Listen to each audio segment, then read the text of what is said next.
Our Azerbaijan Grand Prix F1 driver ratings. The first driver we're going to be starting with is Logan Sargeant. He qualified 15th, sprint qualified 15th, crashed, didn't start the sprint because of his crash, and then finished 16th. My grade for him is going to be a 2 out of 10. Again, what's going on with Logie Bear? Know what I mean? Like, what's happening with this guy? He had a very good start. Bahrain looked quite promising. However, he's starting to creep back towards that level. Sargeant, again, just quite an anonymous weekend. I've gone for a 3 out of 10. Maybe I'm being too generous that he's a rookie. I feel like later in the season, if it keeps happening, I'm not going to use this, oh, well, he's a rookie, to give him a little bit of benefit of the doubt. Clearly, he needs a bit more time. That's maybe why he did so well in Bahrain, that had a lot of testing and could get used to the conditions. So, yeah, 3 out of 10 for Logan Sargeant. Alex Albon is up next. He qualified 13th, sprint qualified 7th, and then sprint race 9th and race 12th. Tommy, what did you make of his performance? I thought he did a pretty decent job, all in all. I'm going to give him a 7 out of 10. I think he was actually very unfortunate. Albon was very vocal about the fact that you're only going to get points to those top 8 drivers. So was the unlucky one to finish 9th, and he couldn't repeat it in the actual race itself. So I think he might have got blocked, didn't he, in the session, because they could have done quite well. And realistically, he wanted to be qualifying the actual race in 7th, not the sprint quali. Yeah, he just got stuck in that DRS train, didn't he, with Hulkenberg and Ocon, and just couldn't make much progress. 7 out of 10. Okay, we now move to Nick de Vries, Nick Debris, whatever we want to call him. He's got some good stats from the weekend. Qualified 20th, crashed. Sprint qualified 20th. Sprint 14th. And then race did not finish because he crashed. That's going to be a solid, big, fat 0 out of 10 for Nick de Vries. Can we do that? F1 to 10? Is that how bad it is? I think that we're going to have to make an exception here. Wow. Okay. I don't know. I've just been so upset with how he's performed. Can't get much worse, can it? I feel like if we have a table, it should normally be 1 to 10. But if someone has such a bad performance, yes, people will go, he's a rookie. Well, technically, he's not. He doesn't want to be called a rookie. And he's a Formula E world champion and a Formula 2 champion. He's got enough awards. He's not 20 as well. Like, he is a decorated, seasoned racer. Awful. Not a good weekend at all. Really not. I've gone for a 1 out of 10, mainly because I thought you could only give a 1. You can change on the fly, Tommy. I'll go for a 1 just because he managed not to crash in the sprint race. Well done, Nick. Wow. But shocking weekend. Really, really bad, actually. Yuki Tsunoda is up next. My biggest flop and your biggest good surprise. And somehow he scored points for both. He qualified 8th, sprint qualified 18th, finished in the sprint DNF. So didn't finish, crashed with the Vries and had all those issues with his tyre falling off, and then finished the race in 10th. So he actually scored a point this weekend. He did. And for that, he's getting a 7 out of 10. The sprint is a difficult one because it's a hard thing to grade because you have to include it in this grading. Absolutely. But also at the same time, doesn't mean anything for all the midfield. So if you have problems, that's the session that you really want to have it in. But I think part of those problems, why I give him the benefit of the doubt as well, is could he have been any more lucky in sprint qualifying that he was about to cross the line and set a lap? We saw what a brilliant job he did in qualifying. So they had the pace, or he had the pace. Could have had a really good result there as well, but he's never going to get a point anyway. So 10th is probably the best he could have hoped for, and that's exactly what he got. So 7 out of 10. Yeah, Yuki's weekend was just more unlucky than it was actually him making... I know he made a mistake right at the start of FP1, didn't he, where he hit the wall. But apart from that, I don't think anything else you can really say was down to him necessarily. You had the slight impact with Nick de Vries, which then caused a huge amount of understeer for him out of nowhere, it seemed. So... yeah, I'm going to give him a 7 out of 10 as well. And that purely comes down, I completely agree with you, Tommy, to qualifying, actual qualifying. On that Friday, getting up to speed within one practice session and smashing out a lap is not something that's easy. We now go to Nico Hülkenberg. He qualified 17th, started from the pits, sprint qualified 12th, finished the sprint in 15th, and finished the race in 17th. A lot of high numbers there for Nico Hülkenberg. That's why I'm going to give him a 3 out of 10. He didn't end up in the barriers. He didn't end up with any wheels missing. Very close, I think, at one point. It's really hard to grade because he was just one of those drivers that just stayed out forever, caused the greatest traffic jam of all time, and then pit at the end and finish 17th. Like, it was the worst strategy in the world, unless we had a red flag or a safety car, which kind of just proves how bad of a position they were in anyway, and they just had to roll the dice. And to be honest with you, not a bad rolling of the dice considering it's Baku. You would expect maybe something to go on, but it didn't. Hülkenberg, I have gone for a 5 out of 10, straight down the middle. I think he was quicker than Magnussen. He started from the pits, but I guess he qualified better than Magnussen, but Haas are just nowhere really. Not very good at all. Kevin Magnussen up next. He qualified 18th. I love how he out-qualified his teammate. 17th and 18th they were in qualifying. Yeah. Sprint qualifying 14th for K-Mag. He finished the sprint in 11th, so did beat his teammate there, and finished the race in 13th, beat his teammate there as well. So that's why I'm going to give him a 5 out of 10. Even though it's not your go. It's fine. It's what I'm maybe going to give, but here we go. Spoiler alert. Tommy, why don't you go with yours first? Let's ignore that. Well, mine is actually a 5 out of 10. I've given him exactly the same grade because not a lot separating them. I think the only reason that Hülkenberg finished so low down was because he did that weird, risky kind of strategy thing, and it didn't pay off. Interesting. So I've given K-Mag a 5 out of 10. What? Yeah, I know. Same grade as you, and you never knew that before I said it. Yes, he beat him in the sprint and beat him in the race, even though both Haas's races were completely and utterly anonymous. And I just hope for their sake that they pick it up again. Okay, we now move to Lance Stroll, who qualified 9th, sprint qualified 9th, finished the sprint in 8th, and finished the race in 7th. I'm giving Lance a 6 out of 10.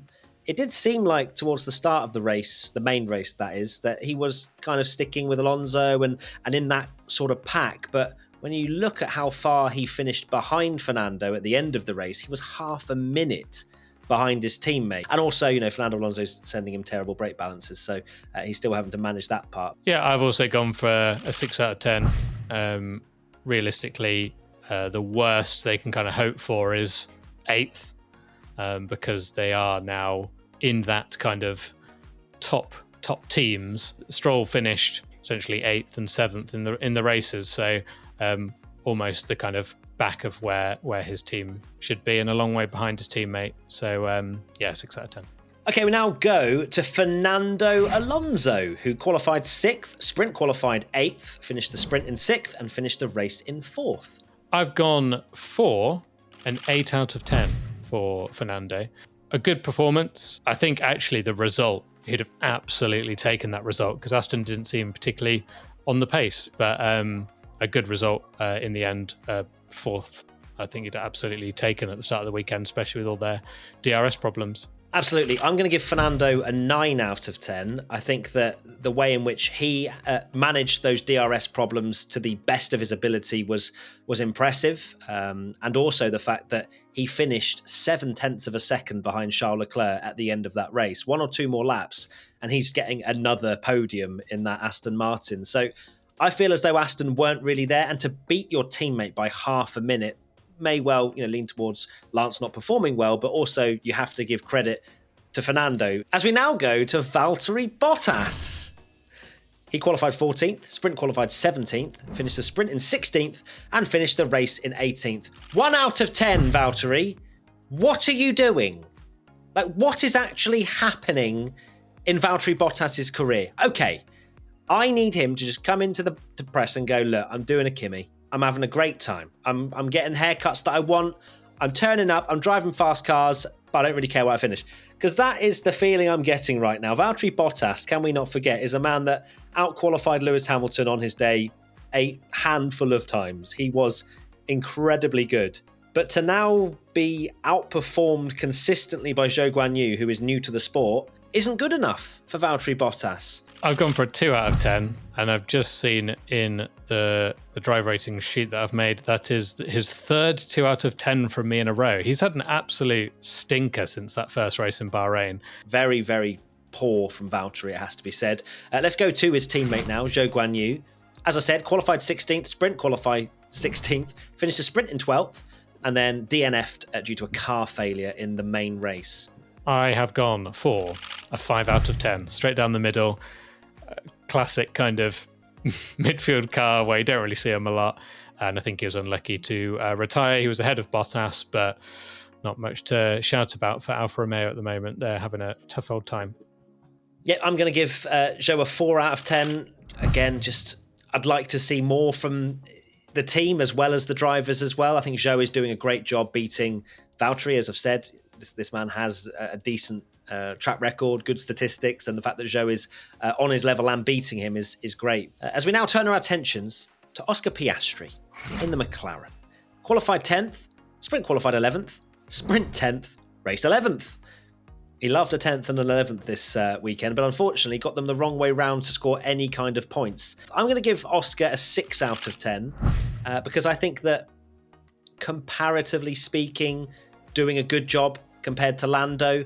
It's nothing to write home about, I don't think. If you're an Oscar Piastri fan, you're thinking he's going to be the next champion in a few years. But he's only a few races in and not far off Lando.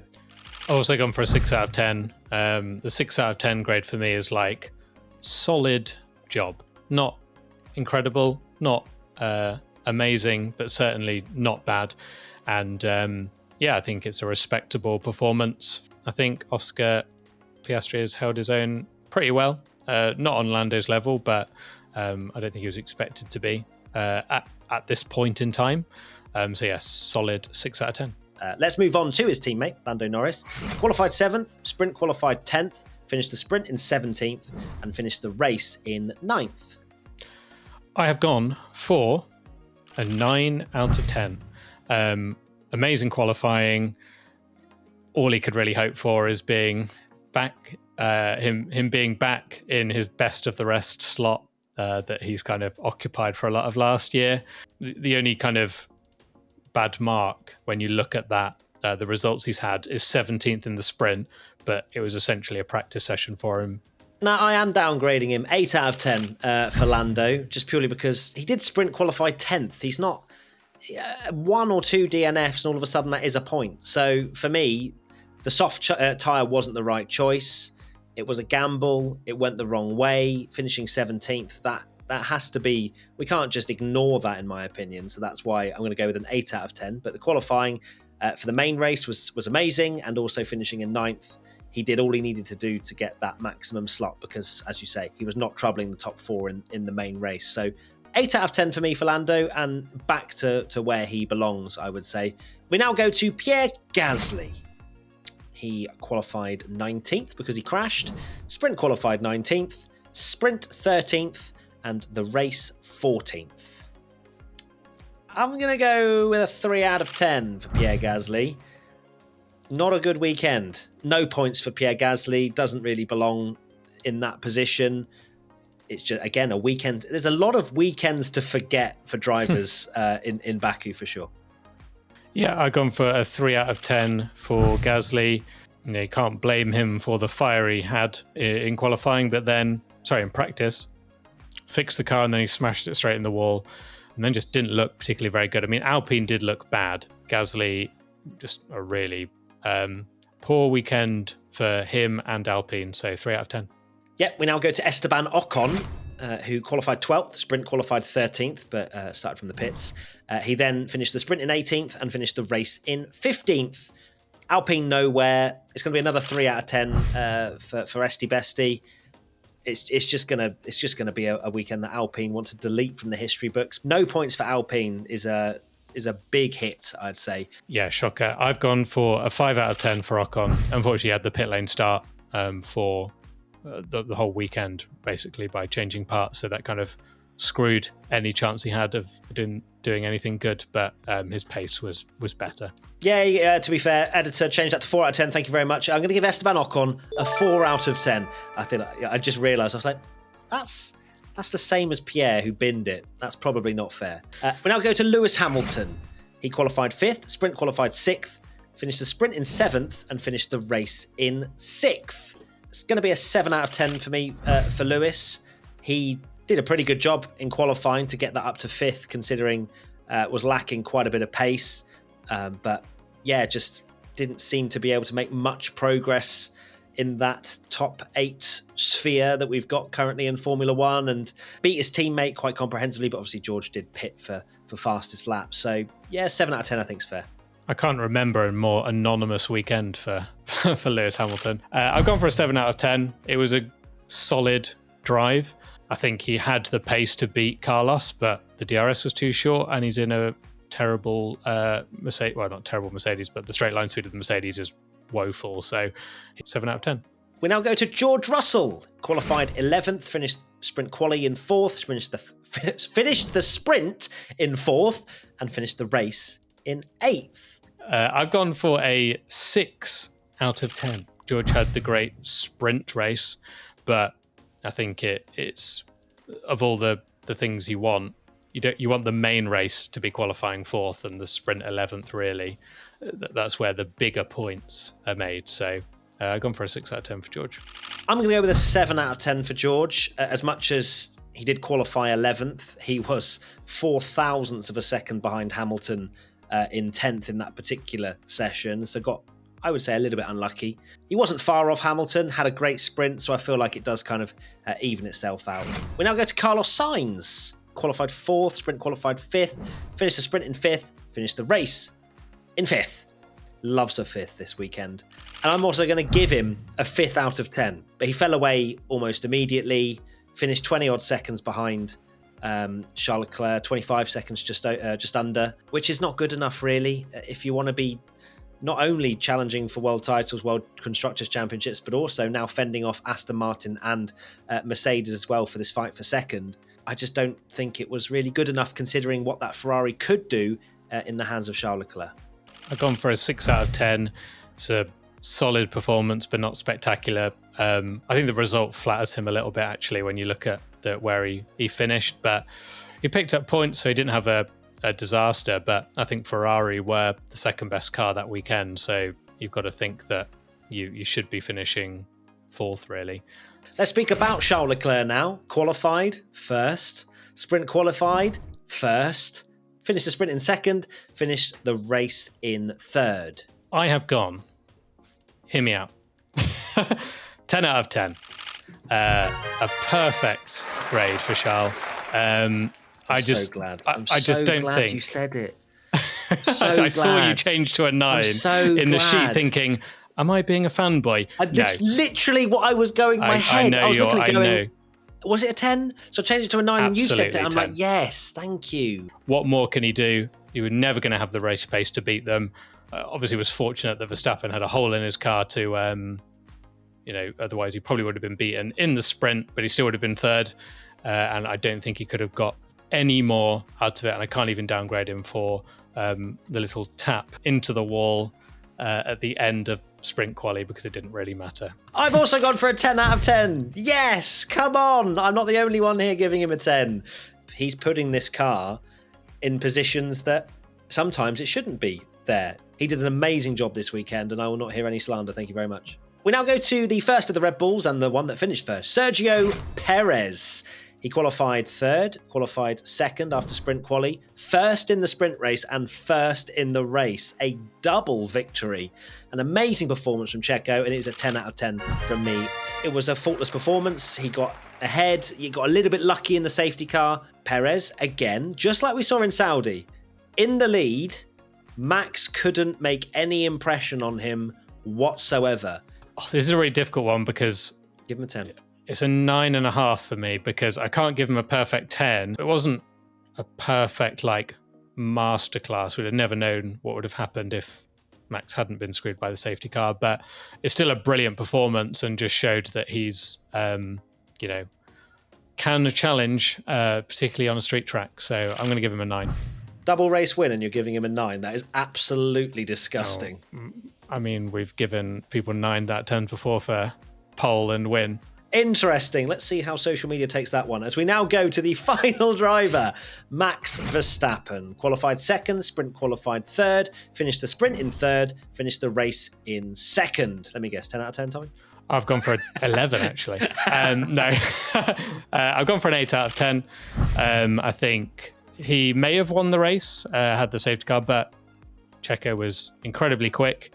And I think Max has to take some of the blame, even though I believe it was a racing incident. For the Russell thing, it's dropped points because he had a hole in his car and he could have easily just backed out, let Russell go, and then their ultra mega super awesome DRS would have just easily got past him. Not the perfect weekend for Max by any stretch. I agree. 8 out of 10 for me as well. For Max Verstappen, I think that he, as much as you say, it was a racing incident, he put his car in that position, which perhaps just needed to chill out, maybe just had an off weekend. But yeah, 8 out of 10 for me as well. And now we finally go to our P1, our driver of the weekend. And I think we both know where this is going to. It's Charles Leclerc. Is it, Tommy? Well, he's the only one I gave a 10, so absolutely. Exactly. I just wanted you to say it out loud. I just wanted to hear you say it out loud. Yeah, unbelievable performance. Gave us something to hope for this weekend until we saw a spoiler of it on Saturday. But it was still an amazing performance. He should be very proud of what he managed in that Ferrari. And let's see. I don't think we'll get it in Miami because the temperatures are going to be hot and Ferrari are going to be dreadful round there, in my opinion. But we'll have to wait and see until this weekend. You sure will. Bye!